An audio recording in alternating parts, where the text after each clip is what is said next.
akala nyo ay kailangan nyo pang lumipad papuntang Bacolod para matikman ang legit na chicken inasal? Aba, teka lang. Dahil ngayon, idinala na mismo ng Bordigoy Inasal House ang authentic Bacolod inasal dito sa Tondo. Madam, anong binibenta natin dyan? Mga iyaw-iyaw po, boss.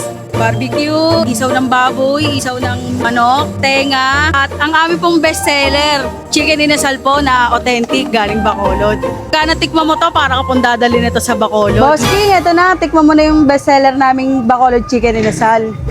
Tikman na natin yan, mga bossing ko. Laki, oh.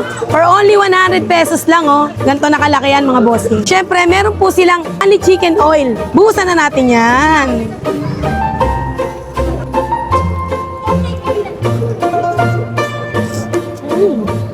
Sobrang lambot, mga bossing ko. Lasang-lasa mo yung herbs na nilagay nila rito sa chicken. Yun yung nagpapalitaw ng pagka-chicken inasal Bacolod niya. Nanunuot yung lasa. Hindi siya yung chicken na typical na natitikman natin na matamis. Try natin sa kanin, mga bossing ko. Siyempre, bubuhusan natin ito.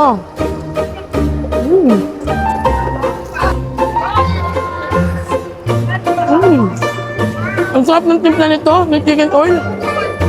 At di lang yan, mga bossing ko, meron din po silang ibang tinda na mga ihaw-ihaw.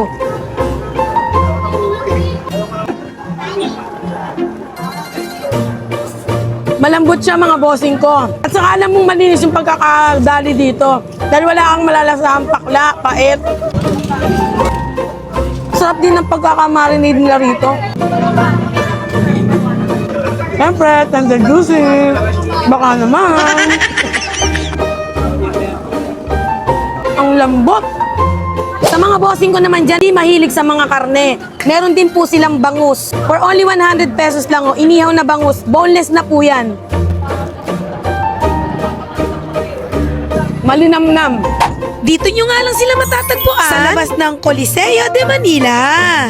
Sa mga bossing ko dyan na gustong makatikim ng authentic Bacolod chicken inasal, dito lang yan sa nag-iisang Bordigoy's Inasal House.